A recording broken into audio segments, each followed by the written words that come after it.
Bora. Esse mundo está cheio de perigos. E eu quero proteger você de tudo isso. Simplesmente porque dentro de mim também está o mesmo impulso desses tais perigos. Ichigo Kurosaki é com certeza um dos melhores protagonistas de todos os tempos e o mais maduro do Big Three. Hoje eu trago aqui pra você. Isso é bizarro, né, cara? É bizarro, ele é um adolescente do ensino médio, mano. Tudo bem que, assim, do Big Three, todos são crianças, né? Todos são adolescentes. Mas ele é muito maduro, cara. Não tem como dizer que não, velho. Não tem, tipo, eu sou fãzaça do Luffy, tá ligado? Mas não tem como dizer que o Luffy é maduro. Tipo, pô, de certa forma, não. Ele é muito bobão, tá ligado? Em muitas decisões dele. O Naruto também. O Naruto é totalmente impulsivo, junto com o Luffy, que também... Cara, com certeza ele é o mais maduro do Big Three, mano. Não tem como não dizer isso, tá ligado? O cara tem uns pensamentos muito lógicos, velho. E racional ser um adolescente do ensino médio, cara. Esse do Ichigo são 4 partes? Cara, não sei. Deixa eu ver. Acho que são... Eu acho que sim. Ah, tem a Bankai... Tem um da Bankai dele, tem um dele. Tem outro aqui. Acho que sim, mas o que me recomendaram no Discord foi só esse. Qualquer coisa, outro dia a gente vê os outros. Deixa eu ver se mandaram mais algum. Não. Mandaram só esse, só. Mas aí qualquer dia a gente pode ver os outros também. Vocês um vídeo gigante desse personagem tão querido. E esse vídeo só foi feito graças à grande ajuda do meu mano Ale. Até porque eu também tava lotado de coisa pra fazer nesse final do ano e também tava cheio de vídeo como o último especial do Naruto. Hello, Ale, então Poggers. se inscreve aí no canal, deixa o likezinho e não se esquece de comentar a sua parte favorita desse vídeo. Um salve a todos os meus membros, vocês são demais e agora bora pro vídeo. Vamos começar falando pela história básica do Ichigo, o clássico feijão com arroz. Ichigo nasceu um tempo depois dos eventos de Everything But The Rain, sendo o primeiro filho de Masaki com Isshin. Desde o nascimento, Ichigo tinha uma alma diferente dos outros, já que ele é um amálgama de diferentes raças em um só corpo. Na obra, ele é canonicamente considerado um Gemisht, que em alemão significa mestiço, e na história se trata basicamente de um Quincy que teve sua linhagem misturada com outra, que no caso seria o corpo humano de Isshin. Sua mãe Masaki era Quincy, uma Quincy de linhagem pura, inclusive, e que teve o relacionamento com o corpo humano de um Shinigami. Depois disso, o Hollow que habitava o corpo de Masaki passou para Ichigo, juntamente dos poderes de Shinigami de Isshin, que a protegia. E no começo, Ichigo vivia uma vida muito tranquila, principalmente após o nascimento de suas duas irmãs, a Karin e a Yuzu. O Ichigo era uma criança chorona e extremamente carente de uma figura materna. A Masaki era a única que conseguia acalmá-lo quando ele estava frustrado e ele a enxergava como o sol de sua vida, assim como o Isshin. Ela era o centro daquela família. E a Tatsuki diz para Orihime que no passado ele apanhava muito na aula de karatê e sempre chorava por isso, mas sempre sorria quando a mãe dele vinha o buscar. Mas tudo muda no fatídico dia 17/6, o dia em que ele perdeu a própria mãe e também recebeu o maior peso de sua infância.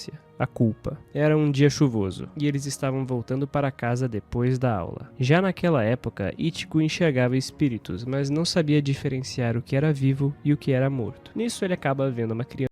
E digo mais, né? E é nesse contexto que a Orihime é tão importante também para ele, porque, de certa forma, a Orihime substituiu esse sol na vida dele, né? Tipo, ele tinha a mãe como uma imagem de sol, de esperança, de sorriso, sabe? De alegria. E quando a mãe morreu, ele perdeu muito disso. E a Orihime, ela foi uma grande... Ela foi um tipo de substituição, sabe? Ela se tornou o sol da vida do Ichigo. E por isso ela também é tão importante na história dele, né? Lá, sozinha na chuva, e foi ajudá-la na melhor das intenções, mas acabou desmaiando. Quando ele acordou, a única visão que ele tinha era de Masaki, sua mãe, completamente ensanguentada em cima dele e já sem vida. Algo que o traumatizou profundamente. Para Freud, a relação entre mãe e filho é a primeira e mais fundamental de todas as relações humanas. É nela que se forma o núcleo do inconsciente, o ponto de partida para o desenvolvimento do ego e das futuras relações afetivas. A mãe é a fonte do alimento, acolhimento, calor, segurança e prazer, o mundo inteiro para o bebê. E é por isso que na leitura freudiana, a mãe é a primeira figura desejada, o objeto de amor primordial. Mesmo após superar esse conflito, o homem tende a buscar na mulher amada traços da figura materna, consciente ou inconscientemente. E isso também acaba explicando mais pra frente o porquê do Ichigo se apaixonar pela Orihime e não pela Tatsuki.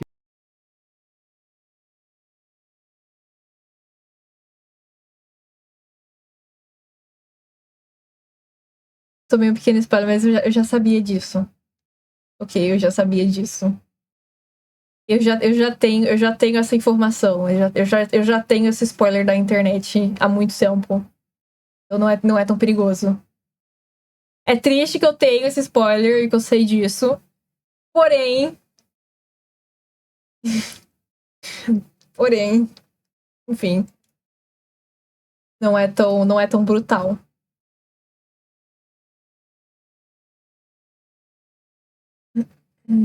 O Hulk, por exemplo. Assim, a mãe é tanto o primeiro amor quanto a primeira perda, e essa dualidade molda toda a estrutura do desejo humano. Masaki representa a mãe ideal freudiana. Ela é doce, acolhedora, protegeu o Ichigo com alto sacrifício e é literalmente...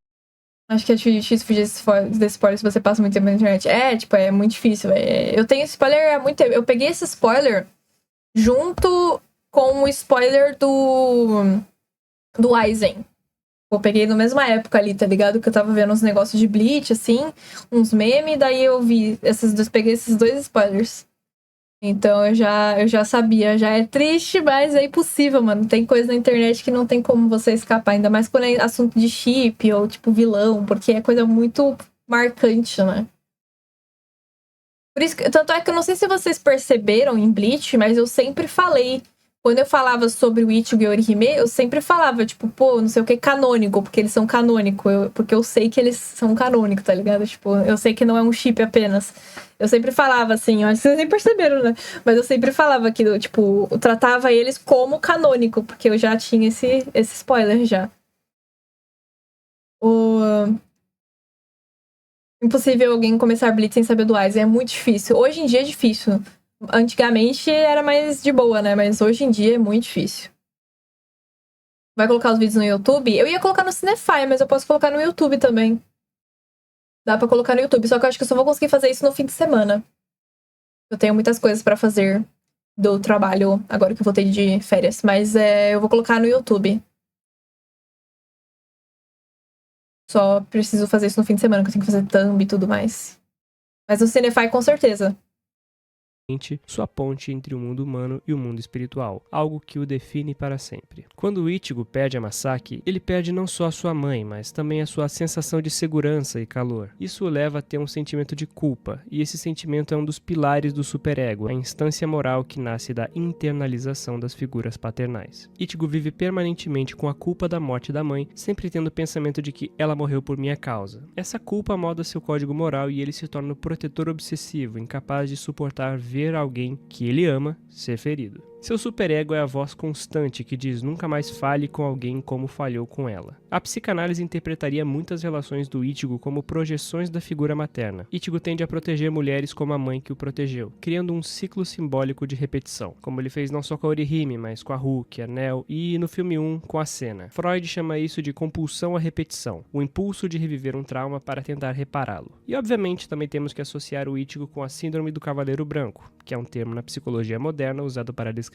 pessoas que sentem necessidade compulsiva de salvar os outros, seja de maneira emocional, física ou moral. Elas enxergam no ato de salvar um sentido de valor pessoal e costumam ser empáticas, mas emocionalmente feridas muitas vezes. Buscar reparar algo dentro de si através dos outros. E toda essa culpa e noção de proteção de Ichigo também é algo que faz ele ter empatia com todos os principais antagonistas da obra, assim criando paralelos tangíveis com os mesmos. Quando Byakuya antagoniza o arco da Soul Society, o paralelo dele com o Ichigo é sobre proteção acima da lei. O que é mais importante? Qual é a prioridade? Tudo isso é posto em xeque. Ichigo, assim como Byakuya, também tem irmãs e consegue entender o ponto do personagem, mas nem de longe concorda com priorizar a promessa de proteger a legislação acima da vida de seus entes queridos. Quando entra no caso de Aizen, a empatia de Ichigo faz ele ser capaz de entender a solidão da espada de Aizen e, novamente, existe um paralelo narrativo entre Ichigo proteger o status quo e Aizen querer quebrar tudo, tentando revolucionar o próprio plano real e espiritual.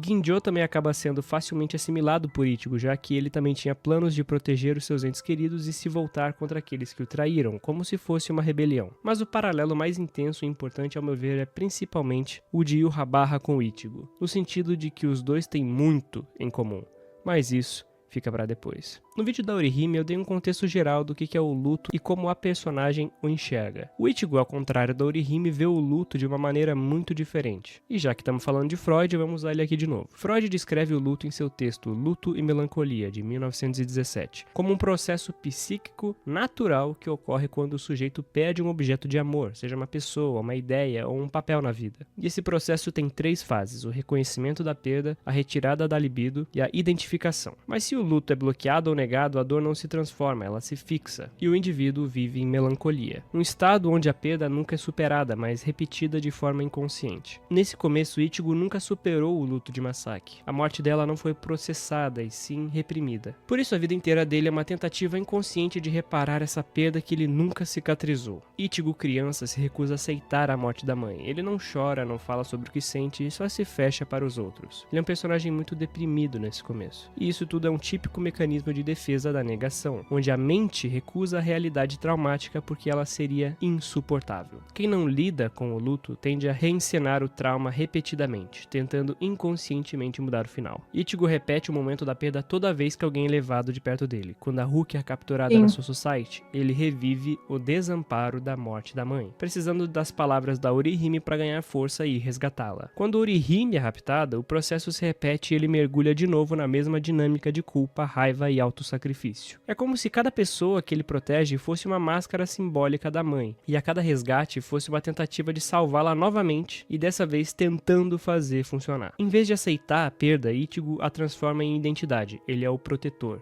Não porque escolheu, mas porque essa é a única forma dele continuar vivendo com o trauma. E tendo uma simbologia de outro aspecto psicológico, agora junguiano, a Masaki representa a mãe arquetípica, a origem e o lar. Sua morte não é só uma tragédia pessoal, mas o momento em que o Ichigo dá início à sua jornada de superação. A cada batalha, ele não está apenas enfrentando inimigos, mas faces do seu próprio luto. O Shinigami é o eu que tenta manter a ordem, a moral diante do caos interno, o balanceador, tanto metaforicamente quanto literalmente. O Hollow é a culpa e o ódio reprimido, deixando seus instintos o controlarem. O Caralho, eu nunca tinha pensado representa nisso. tanto a sua fraqueza, onde ele sente a impotência, quanto o coração, que controla todas as outras almas. É o E onde a gente mais vê o Ichigo ser humano, literalmente, né? É em Fullbringer. É onde a gente mais vê, não no começo, né? Mas no final de Fullbringer, ali, quando ele quebra total, mano. Aquilo pra mim, ele, tipo, foi a representação mais humana do Ichigo, tá ligado? Ele, tipo, só se sentindo impotente, mano. Tipo, caralho, eu deixei isso acontecer comigo, tá ligado? o elo que une tudo que o Ichigo é visto, que nas religiões orientais, como o budismo, relacionam o humano como o mais capaz de obter a iluminação. O Quincy é o desejo de força e controle sobre seu medo da morte. Só quando ele aceita todos esses lados, que é lá no final, no arco da Guerra Sangrenta, que ele acaba aceitando a perda. Pô, não é nem só que ele aceita, né? Mas que ele descobre. Não é nem só que, tipo, pô, ele aceitou só lá no final. Ele descobre muito tarde na vida dele, né, mano? Dificultando muito esse processo de... Pô, de superação dele. Esse processo de autoconhecimento, tá ligado? Ele demorou muito pra descobrir isso. Todas as faces de quem ele era. E, pô, enquanto você não sabe algo sobre você, é difícil você superar ou lidar com isso, tá ligado? Foi muito o que aconteceu com o Ichigo. E aí, Paulinho, boa noite. Perda e integrando a dor, o que simboliza o verdadeiro processo de elaboração do luto. Então, resumindo, o Ichigo não vê o luto como se fosse algo a ser superado, não nesse momento. Ele não demonstra a dor pela Masaki no seu cotidiano, mas sim em ações, e cada luta é um ato para manter viva a memória dela. No fundo, o Ichigo não batalha contra o luto, mas o rejeita e transforma em força para proteger sua família. E quando ele finalmente entende que ser forte não é impedir a perda, mas aceitá-la, aí ele se torna inteiro. Esse é um resumo do personagem do Ichigo. E agora, vamos falar sobre o primeiro poema. Nós, por não termos forma, tememos. No poema inicial, a expressão Sugatanaki significa literalmente sem aparência ou sem corpo visível. Isso pode se referir a entidades espirituais, ideias abstratas ou até partes de nós mesmos, que não têm forma física, como emoções, memórias ou consciência. Já o próprio Osoreru é temer, mas com a nuance de reverência e respeito ao sagrado, diferente de um medo comum, que é Kowai. É o tipo de temor que se sente diante de algo incompreensível. O poema parece refletir o paradoxo da existência sem forma, a essência espiritual, ou o eu invisível. No primeiro capítulo de Bleach, Ichigo entra em contato com a morte pela primeira vez de forma bem literal. Ele se encontra com uma Shinigami. É o momento em que o mundo espiritual se revela pra ele. Nossa, o que era diferente no mangá. Né? Já que ele já havia espíritos nessa época. Logo a frase, por não termos forma, é tanto metafísica quanto psicológica. Ichigo, no início, não alcançou a iluminação. Ele é alguém que está no começo de sua jornada espiritual e de autoconhecimento. Para ele, o vazio é assustador, é o medo de ser nada ou de ser tudo. O poema então antecipa toda a trajetória do Ichigo, a busca por uma forma para aquilo que ele nasceu. É a confissão de Ichigo antes de se tornar quem ele é. Ele teme o invisível, o incerto, mas toda a jornada de Bleach é o processo de transformar esse medo em identidade, o desespero em forma da alma. É compreender que o vazio não é a ausência, e sim a origem. E essa busca por identidade e de lidar com o luto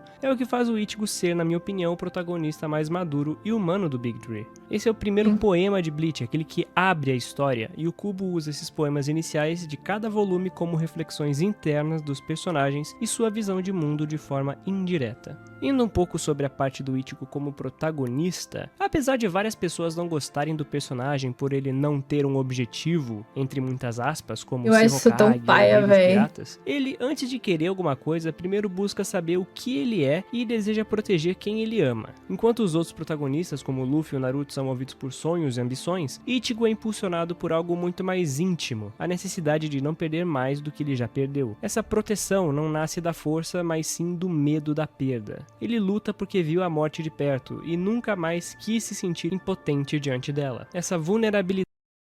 isso aconteceu um pouquinho com o Luffy quando ele perdeu o Ace, né? Ele teve esse sentimento de assim... Agora que eu perdi alguém, agora que eu tive contato direto com a morte, eu não quero, de forma alguma, deixar que isso aconteça com meus outros companheiros, né? Com minha tripulação. E aí é onde ele foi buscar força para proteger aqueles que ele ama, para proteger aqueles que são, né, com ele. Mas não necessariamente só porque eles são... amigos dele, sim, porque ele precisa deles para realizar o sonho dele, tá ligado? Ele precisa deles para realizar pro objetivo dele. E ele ama os companheiros dele, né? Ele fala várias vezes que, os companheiros dele que vão mover ele para alcançar o sonho dele. Mas a questão, da diferença do Ichigo é que ele não tem esse sonho, né? Ele não quer, se tornar algo X, ele começou o anime já tendo esse contato com a morte. Ele começou já tendo esse contato com a impotência, sabe? Então, ele cresce querendo proteger as outras pessoas e pra ele é o suficiente como objetivo. Eu acho isso muito foda, cara. Eu acho isso muito diferente, né? Eu acho isso muito diferente dos outros animes mais clássicos, e inclusive os animes do Big Three. Eu não entendo como as pessoas não conseguem, achar isso paia, saca? É um protagonista sem objetivo. Mano... Como assim, tá ligado?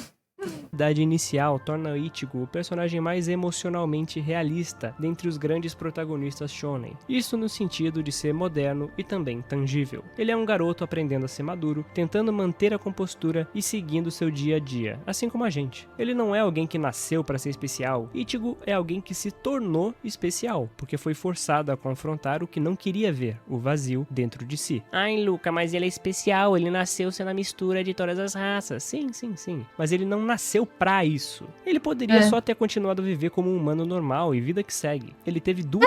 ele podia simplesmente ter falado pra Ruka, mano, beleza, muito legal esse seu mundo aí, viu? Mas eu vou aqui estudar, que amanhã eu tenho prova, porque eu sou um adolescente do ensino médio, e ter seguido a vida dele, tá ligado? Ele poderia muito bem só ter feito isso. Ele não nasceu pra... a Ruka não chegou nele e falou assim, é seu caminho... se tornar um Jaga, tá ligado? Ela não chegou nele dando um maior papo de, você nasceu para ele. É simplesmente, ele escolheu ajudar ela naquele momento, né? Ele escolheu ajudar ela pra poder proteger lá a irmã dele e tudo mais.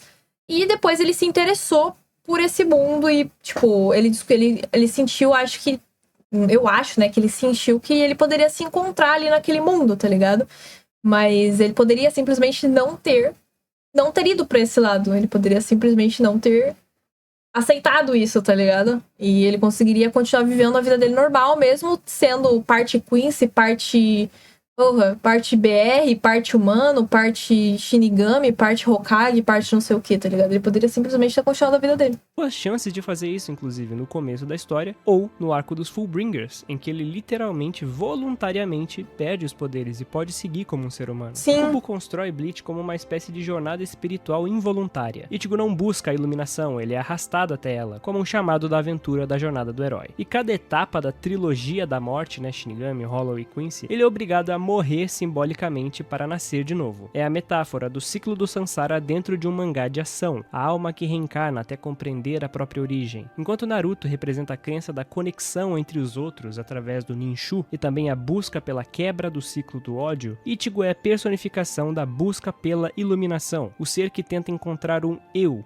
entre tantos reflexos. Isso torna profundamente humano, porque nós, assim como ele, também oscilamos entre máscaras, identidades e expectativas. O verdadeiro poder de Ichigo não está em todas as raças que ele tem dentro de si, mas sim na capacidade de entender todos os lados e manter o equilíbrio em sua alma. Ele é uma alma completa dentro da história. E é justamente pela humanidade, esse contraste entre força e fragilidade, que faz de Bleach uma das obras mais influentes e famosas de sua geração. E assim, ele conseguiu seu lugar dentro do Big Three. E sim, eu preciso falar isso, porque até hoje tem gente que não acredita que o Bleach faz parte do Big Three. No fundo, o Bleach sempre foi uma história sobre como lidar com o luto, o medo e a busca pela identidade. E Ichigo, com sua confusão, raiva e compaixão, nos mostra que a verdadeira iluminação não é se livrar do medo, mas aceitá-lo como parte do que somos. E o início da jornada de superação do luto do Ichigo começa na batalha contra Grand Fisher. De todas as lutas que o Ichigo teve na obra, com certeza essa é uma das mais importantes para o seu crescimento. E ela é totalmente diferente do anime em comparação ao mangá.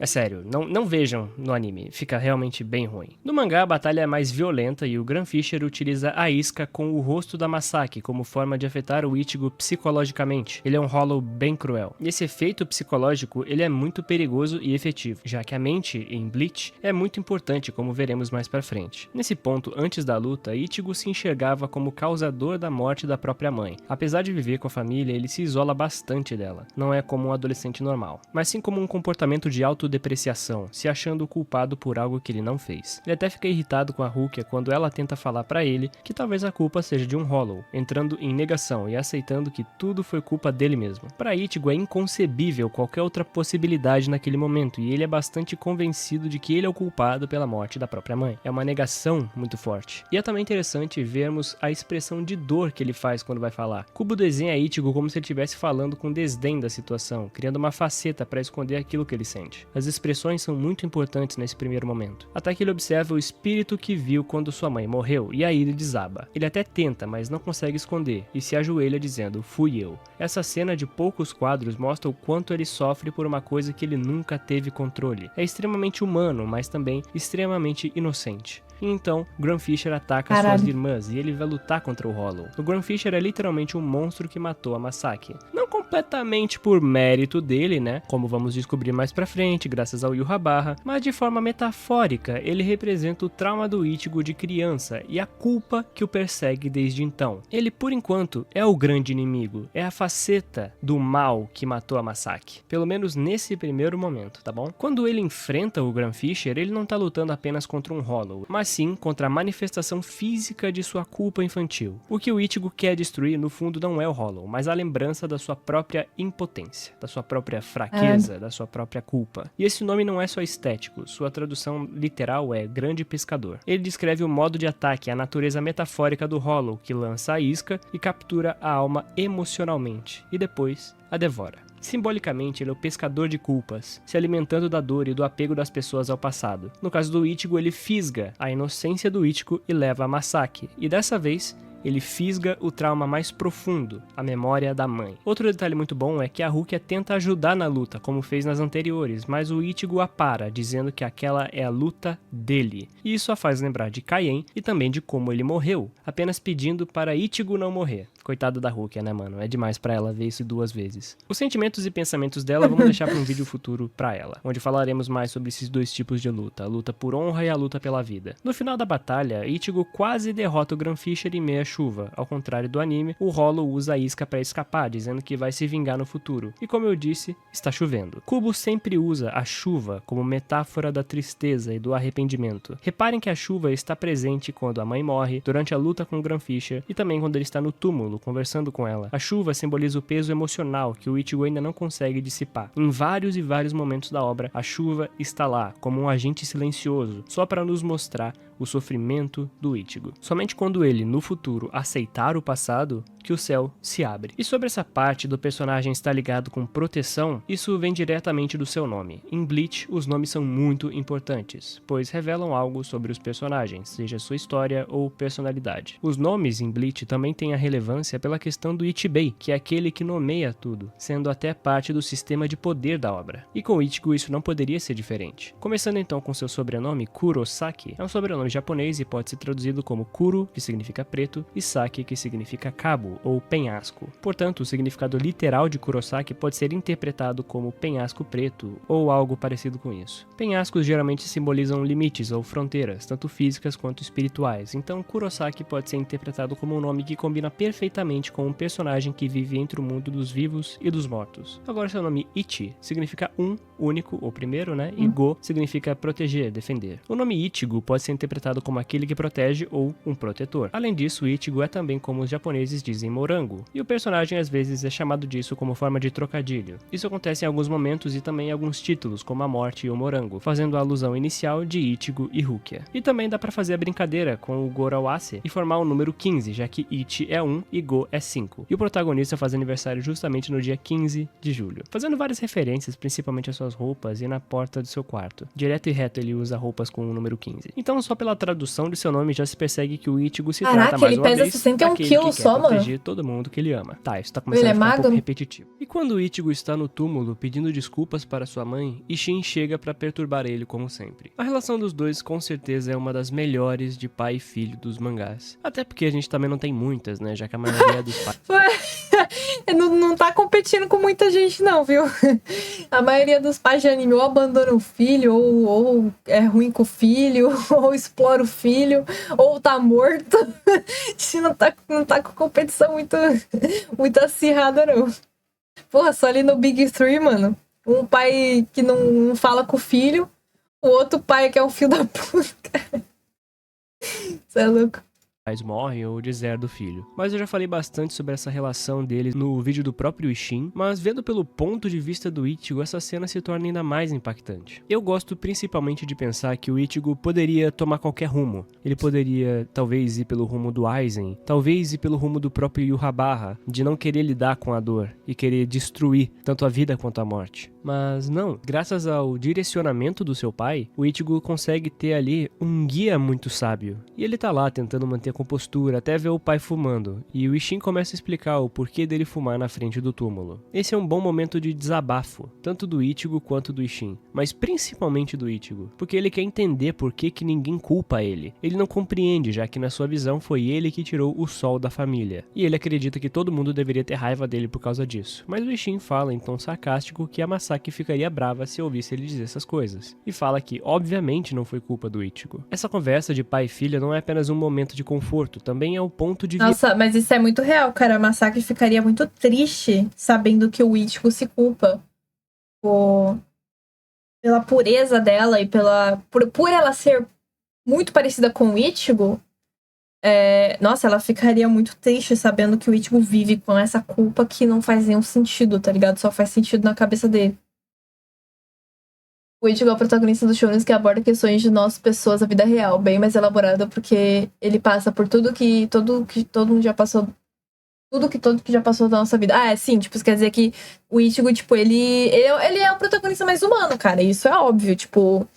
Isso é claro, tá ligado? Do Big Three, pelo menos ele é o protagonista mais humano. Porque ele passa por coisas que, pô, a gente realmente já passou. Não todo mundo, mas muita gente já passou. Que é o luto, né? A culpa, a negação, a raiva, a depressão e coisas que muitas pessoas já passaram. Tipo, ele é o protagonista que vive sentimentos reais e humanos, situações reais e humanas, tá ligado? Então, isso que é a parte bonita, sabe? Nem todo mundo quer ser um Hokage e encontrar One Piece, só quer ter uma vida boa e tranquila. Então, exatamente. Tipo assim, muita gente se revolta porque o Ichigo não busca ser algo a mais, tá ligado? Tipo, realmente, se ele quisesse ser algo a mais, ele poderia ser muito foda, porque ele é uma mistura de várias, né, de raça, de uma mistura até de religião. Então, tipo assim, ele poderia ser muita coisa se ele quisesse, tá ligado? Só que, mano, ele só quer ser um adolescente normal. Por isso que eu falo, tipo, eu acho muito difícil. Eu acho muito difícil. Me perguntaram, acho que em uma live, tipo assim, você queria que o Ichigo. Você acha que o Ichigo, né, aceitaria ser viver ali na Soul Society, né, como Shinigami mesmo e tudo mais? E eu acho que eu não lembro qual foi a pergunta certinha, mas eu lembro que eu falei que eu acho que o Ichigo não aceitaria isso porque ele não quer ser nada disso. Ele só quer viver a vida dele sabendo que as pessoas que ele ama são protegidas e bem, tá ligado? Eu acho que se todo mundo que ele ama ali tivesse protegido, tivesse bem, sabe? E ele soubesse que ele tem poder suficiente pra proteger as pessoas que ele ama, ele ficaria de boa, tá ligado? Continuaria a vida dele. Assim, eu não imagino o Ichigo, não consigo enxergar o Ichigo abandonando o mundo dos vivos pra viver lá e ser forte na Soul Society, não sei o quê. Não, é isso que me perguntaram, se o Ichigo aceitaria ser um capitão, tipo, se eu acho que o Ichigo seria um capitão da Soul Society ou algo do tipo. Acho que foi isso que me perguntaram. E eu falei que eu não consigo imaginar o Ichigo largando a vida dele do mundo dos vivos pra ser o capitão ali, né? O capitão da Soul Society, pra ser o manda-chuva ali da Soul Society, tá ligado? Porque, pô, o Ichigo não quer isso, cara. Ele só entrou nisso porque ele viu uma oportunidade de proteger as pessoas que ele ama, porque ele sente essa pressão em cima dele de proteger quem ele ama, tá ligado? Como se isso fosse grande responsabilidade dele, o que não é. Mas ele precisa ter a opção de ajudar as pessoas, de proteger quem ele ama. Então, tendo isso, ele tá bem, tá ligado? Ele não quer ser nada demais. E eu acho isso super válido. A Masaki dando a vida pelo Ishin, imagina ela vendo o Ichigo falando isso. Nossa, ela ficaria brava, eu acho, com ele, velho. Ela ficaria muito triste internamente, mas eu acho que ela ficaria muito brava com ele. Tipo, dele ter essa mentalidade, assim, sabe? De que ele foi responsável pela morte dela. Vai até que horas hoje? Cara, eu vou provavelmente só ver esse vídeo hoje. Mas quarta que vem eu consigo trazer de novo esses vídeos de Bleach pra gente continuar, porque tem mais alguns ali no Discord. É que, pô, me quebrou as pernas, que o primeiro vídeo teve, tipo, 1 hora, tá ligado? De duração, mas os próximos dá pra gente ver quarta que vem. Porque semana que vem eu vou começar Jujutsu Kaisen e Frieren, mas não vão ter tantos episódios de Jujutsu Kaisen e Frieren pra assistir, então dá pra eu encaixar mais uma live vendo os vídeos de Bleach quarta que vem. Porque na quinta a gente vai ver Jujutsu e Frieren, só que, tipo, como tá acabando de lançar, vão ter poucos episódios, tá ligado? Não dá pra gente continuar quarta que vem. Mas hoje eu provavelmente só vou ver esse vídeo mesmo. E já vou ter que estar fechando a live. Bora. Virada que define quem o Ichigo será pelo resto da história. Ele não recebe uma lição sobre vingança, nem sobre força ou o que fazer com o poder. O que o Ishin ensina é como viver com a dor sem deixar que ela te consuma. E isso simplesmente muda tudo. Ichigo entende que a tristeza não é um fardo a ser descartado, mas um lembrete do que vale a pena proteger. Ele para de lutar só para querer provar algo e começa a lutar porque ele quer. E é aí que nasce o verdadeiro Ichigo. Não o Shinigami substituto, mas a pessoa que aprende a conviver com o sofrimento. E isso, cara, é a principal ideologia do Ichigo. É isso que o diferencia dos principais antagonistas da obra. É algo muito, muito sutil, mas extremamente valioso e importante. E agora, finalmente, chegamos naquele ponto. A relação entre o Ichigo e a Rukia, que é tão polêmica tanto dentro quanto fora da fandom. E muitos interpretam a relação deles de forma errada, sempre acreditando que eles seriam amantes e apaixonados um pelo outro. Não me leva a mal. Se você quiser acreditar nisso e tudo mais, e ir por uma visão distorcida da obra original, que seria o mangá,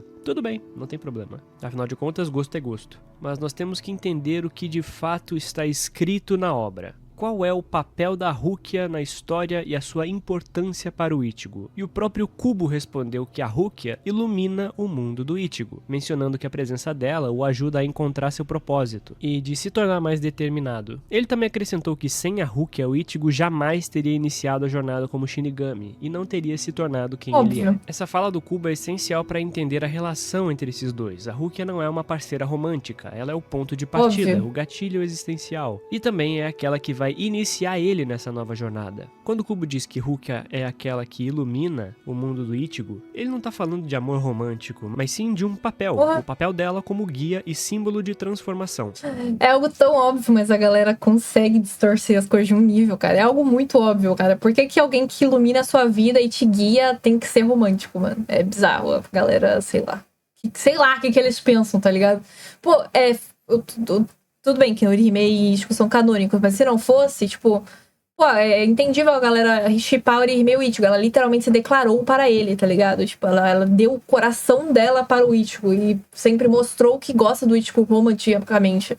Agora, a Rukia sempre deixou claro que não, cara. E ela nunca seguiu por esse caminho, tá ligado? E o que ela seguiu por esse caminho não foi canônico do mangá, foi a porra do diretor lá que decidiu que simplesmente eles vão ter um encontro, que eles vão se amar. Tipo, o diretor lá que fica colocando esse climazinho entre os dois, mano. Mas pra mim, eu lembro que eu falo, desde o começo que eu comecei a assistir Bleach, eu vejo muito a relação do Ichigo e da Rukia como irmãos, tá ligado? Eu vejo muito uma irmandade entre eles. Eles são como... O Ichigo trata a Rukia muito como ele trata a irmã mais velha lá dele, tipo... Eu vejo muito, tipo, uma atitude de entre irmãos, não entre namorados, tá ligado? Porra. A galera fica distorcendo as coisas, mano, é bizarro. Pode mandar mais uns vídeos? Pode, mano. Eu não vou ver hoje, né, obviamente, mas pode mandar. Que aí eu vou vendo quarta que vem. Só, tipo assim, se você for mandar vídeo longo, talvez eu não consiga ver quarta que vem.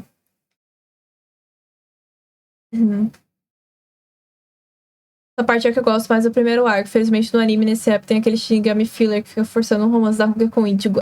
Mano, isso é muito merda, tá ligado? É tipo, não faz sentido. Eles deixam tão claras as coisas, mas a galera fica distorcendo por causa de chip. E muito disso é culpa do próprio diretor, né? Pelas coisas que eu vi do mangá, não tem nada a ver, cara. Se fosse por isso, o Naruto tinha que ter se casado com o Sasuke no final. Mano, 100%. 100%, cara. Porra. Ai, cara, muito foda. Mas eu fico feliz de saber que o chip é canônico, então foda-se a opinião dos outros e é isso aí. A relação deles é bem espiritual e se aproxima muito do conceito japonês de Kizuna, um laço que não precisa de palavras nem do romance, porque ele é muito mais profundo do que isso. Por isso, muitos fãs acabam confundindo essa conexão intensa com um amor romântico, quando na verdade o próprio Kubo nunca quis que fosse dessa forma. Ele mesmo já afirmou em outras entrevistas que Ichigo e Rukia têm uma conexão que transcende o romance tradicional. E tem um poema muito interessante que fala até sobre isso, que é o poema Será que eu conseguiria acompanhar a velocidade do mundo sem você? Esse poema reflete perfeitamente o estado interno do Ichigo após a partida da Rukia no final do arco dos Arrancars. Ele sente que o mundo continua girando, as pessoas seguem suas vidas, mas dentro dele há um vazio, o sentimento de ter perdido o ponto que dava sentido àquela existência. Em termos simbólicos, a velocidade do mundo representa o fluxo da vida, o tempo que não para enquanto você é a luz que ele perdeu. No caso, você sendo a Rukia. Ou seja, ele teme ficar preso no passado, incapaz de seguir em frente sem a presença dela. Ela era uma peça importante daquele passado que foi simplesmente tirada de lá. E por isso, muitas vezes, essa relação é interpretada como romântica pelos fãs. Mas a sua mera existência tá muito além disso, porque não é simplesmente um romance. Quando a Rukia desaparece, o Ichigo não perde só uma amiga, ele perde o próprio reflexo da sua alma de Shinigami, porque os poderes que ele recebeu, querendo ou não, vieram dela. E é através dela que ele encontra a força para lutar, o motivo para proteger, o sentido da existência que o impulsiona. É quase como se ele tivesse uma dívida divina com a Rukia, porque ela fez algo muito importante para a vida dele. Ela deu movimento. Assim, a ausência da Rukia naquele arco é na verdade a ausência daquilo que dá direção à vida do próprio Ichigo. Ela é literalmente o símbolo do equilíbrio entre humano e Shinigami, e por isso a perda dela deixa ele tão triste, porque sem a Rukia, o Ichigo não é só um ser humano sem poder, ele é um herói sem propósito, um coração sem luz naquele momento. Aí isso aqui pega, tá? Isso aqui é pegado, tá? The rain has stopped. Nossa, isso aqui fere a alma de nós, pessoas, humanos. Cara, esse tipo foi tão problemático que no final teve gente queimando o mangá por causa disso. Você vai achar por aí algum vídeo disso. Nossa, que bizarro, velho. Galera, nossa, meu Deus do céu, cara. Afinal, eles dois passaram muitas batalhas e situações contra inimigos, principalmente no começo. Então, no começo de Bleach, eles têm muitos momentos juntos, mas se você for parar pra pensar, não tem tantos momentos da Hulk e do Ichigo juntos no anime como um todo. Muitos momentos eles estão separados. Tipo assim, de alguma forma eles estão separados. Em Arrancar, eles lutaram separados, tipo, eles não estavam lutando juntos na maior parte de Arrancar, eles foram separados, né, eles não estavam no mesmo local. Soul Society, eles estavam separados a maior parte do arco, porque ele estava justamente indo atrás dela. Fullbringer, ela nem existia pra ele, de certa forma. Não, vocês entenderam o que eu quis dizer com que ela não existia, tipo, ela nem sequer apareceu, porque ela não fazia parte daquele mundo em Fullbringer. Então, tipo, pô, maior parte do anime, eles nem sequer ficaram muito tempo juntos. Tipo, como que a galera consegue tirar contexto pra shippar os dois, velho? Eu não entendo isso. Tipo, eles nem passam tanto tempo juntos. Não sei como que a galera consegue shippar eles. Tipo, se a galera shippa os dois, eles têm migalhas de chip, tá ligado? Que as migalhas que são entregues pelo diretor ali, nos fillers, nos episódios... nos fillers mesmo. Tipo, todas as batalhas que eles viveram, eles estavam vivendo juntos, mas eles não tiveram, tipo, cenas juntos, tá ligado?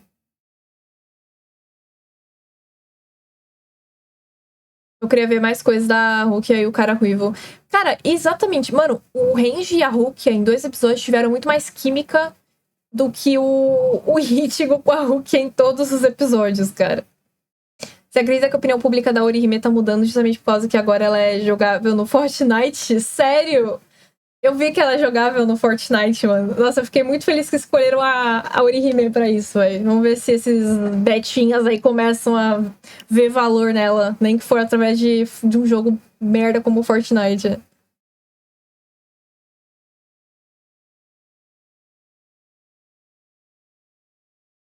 Cara, eu gostei muito do Rúcula também. Eu falei Rukia, mas eu achei engraçado o Rúcula. Ai, cara. E tem também a simbologia da lua branca Não sei nem se foi apelido, deve ter sido o corretor, né?